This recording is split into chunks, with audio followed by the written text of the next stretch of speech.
يا زهور الروض ميدي أسمعي ليلي نشيدي.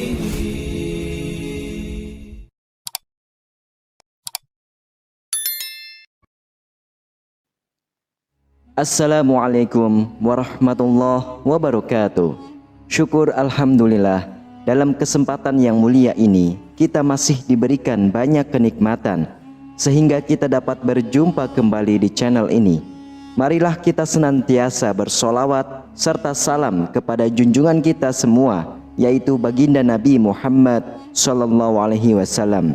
Allahumma sholli ala sayyidina Muhammad wa ala ali sayyidina Muhammad. Doa dan harapan saya, semoga sahabatku semuanya selalu diberikan kesehatan, diampuni dosa-dosanya, dikabulkan segala doa dan hajatnya, serta dilapangkan rezekinya oleh Allah Subhanahu wa Ta'ala. Amin ya Rabbal Alamin.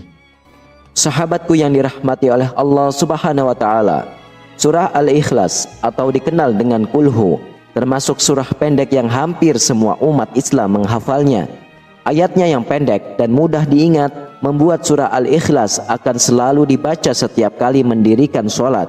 Namun, di balik ayatnya yang pendek, surah Al-Ikhlas memiliki tempat yang istimewa karena melalui surah ini Allah Subhanahu wa Ta'ala menyampaikan tentang tauhid dan keesaannya. Lantas, apa sajakah keuntungan membaca surah Al-Ikhlas setiap hari? Silahkan simak penjelasan video ini hingga akhir agar para sahabatku bisa memahami dan dapat mencerna apa isi yang terkandung dalam video ini. Sahabatku yang dirahmati oleh Allah, berikut adalah keutamaan membaca surah Al-Ikhlas atau surah Kulhu setiap hari. Yang pertama yaitu setara dengan sepertiga Al-Quran. Kandungan surah Al-Ikhlas sangatlah besar, yaitu sebanding dengan sepertiga Al-Quran. Diriwayatkan oleh Imam Al-Bukhari dari Abu Sa'id Al-Khudri, Rasulullah sallallahu alaihi wasallam bersabda, "Demi Allah yang jiwaku di sisinya, sesungguhnya surah Al-Ikhlas sebanding dengan sepertiga Al-Quran." Hadis riwayah Imam Bukhari. Surah Al-Ikhlas memang mengandung nama dan sifat Allah Subhanahu wa Ta'ala yang menggambarkan keesaan dan kebesaran Allah. Kandungan dalam surah Al-Ikhlas syarat dengan pesan tentang tauhid. Pertama, hanya Allah tempat bergantung. Kedua, Allah tidak beranak dan tidak diperanakan. Yang ketiga, tidak ada yang setara dengannya. Menurut para ulama, membaca Al-Ikhlas sebanyak 3 kali setara dengan membaca seluruh Al-Quran. Bahwa Rasulullah SAW bertanya kepada sahabatnya, apakah seseorang dari kalian tidak mampu membaca sepertiga Al-Quran dalam satu malam saja? Pertanyaan itu membuat para sahabat keberatan, sehingga mereka pun berkata, "Siapa di antara kami yang mampu melakukan hal itu, wahai Rasulullah?" Lalu Rasulullah bersabda, "Allahul Wahidus Somad adalah sepertiga Al-Quran." Hadis riwayah Imam Bukhari. Surah yang dimaksud adalah surah Al-Ikhlas. Lalu yang kedua adalah menambah rezeki. Keutamaan membaca surah Al-Ikhlas juga untuk menambah rezeki. Dalam riwayat Imam Tabrani dari Jarir bin Abdullah, Rasulullah sallallahu alaihi wasallam bersabda, "Barang siapa membaca Qul huwallahu ahad atau surah Al-Ikhlas ketika memasuki rumahnya, maka kefakiran akan hilang dari penghuni rumah tersebut dan dari tetangganya." Dikisahkan juga sebuah riwayah dari Abu Musa Al-Madini dari Sahal bin Sa'ad, dahulu ada seorang mengadu kepada Rasulullah mengenai kefakiran dan kesulitan ekonominya. Kemudian Rasulullah SAW berkata kepadanya, "Jika kamu masuk rumah, ucapkanlah salam jika ada seseorang di dalamnya.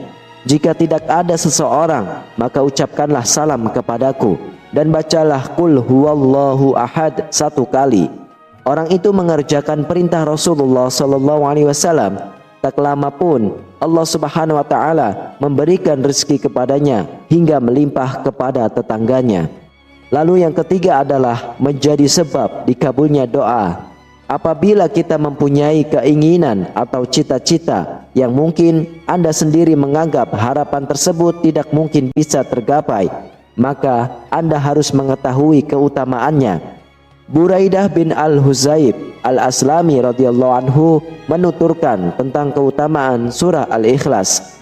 Sesungguhnya Rasulullah mendengar seseorang berkata, "Ya Allah, sesungguhnya aku meminta kepadamu bahwa diriku bersaksi, sesungguhnya Engkau adalah Allah yang tidak ada ilah yang hak disembah kecuali Engkau yang Maha Esa, yang bergantung kepadamu segala sesuatu, yang tidak beranak dan tidak pula diperanakan, dan tidak ada seseorang pun yang setara dengannya."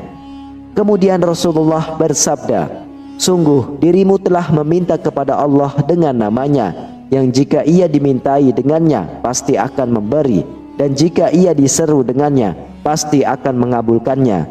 Hadis riwayat Imam Abu Daud. Lalu yang keempat adalah mendapatkan cinta dari Allah Subhanahu wa Ta'ala. Membaca surah Al-Ikhlas dengan penuh penghayatan membuat seseorang dapat meresapi keberadaan Allah yang Maha Esa. Allah Subhanahu wa Ta'ala adalah tempat bergantung dan tidak ada sekutu baginya. Rasulullah SAW pernah bersabda bahwa siapa yang sangat gemar membaca surah Al-Ikhlas akan mendapatkan cinta dari Allah Subhanahu wa Ta'ala. Aisyah radhiyallahu anha menuturkan bahwa Rasulullah SAW pernah mengutus seseorang kepada sekelompok pasukan. Ketika orang itu menjadi imam dalam sholatnya, ia membaca dan mengakhiri bacaannya dengan Qul huwallahu ahad.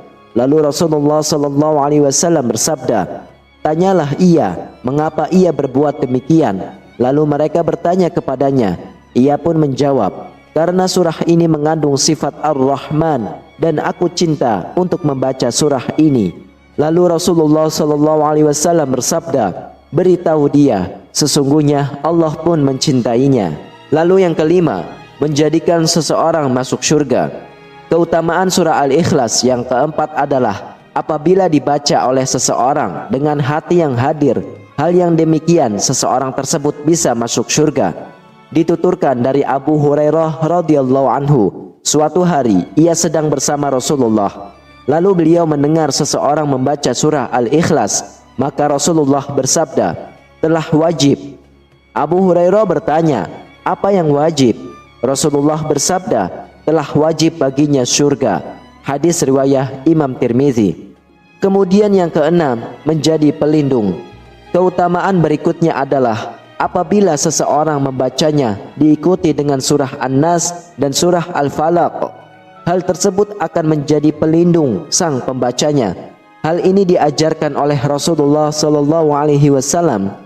Dituturkan oleh Uqbah bin Amir Al-Juhani radhiyallahu anhu, Rasulullah SAW bersabda, "Tidak ada seseorang pun yang berlindung dari segala keburukan seperti orang-orang yang berlindung dengannya tiga surah tersebut." Hadis riwayat Imam An-Nasa'i.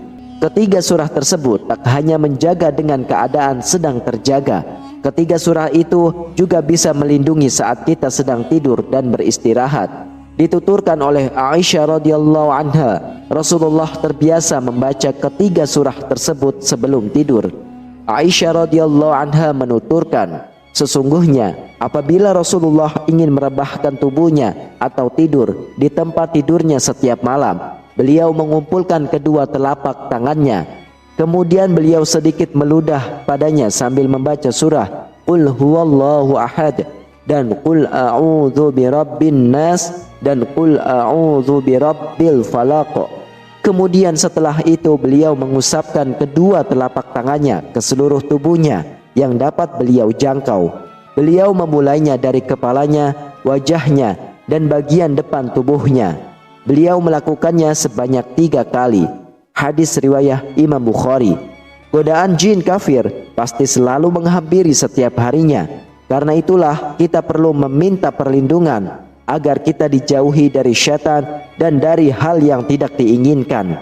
Para sahabatku yang dirahmati oleh Allah, itulah keutamaan surah Qulhu atau surah Al-Ikhlas yang dahsyat jika dibaca setiap hari.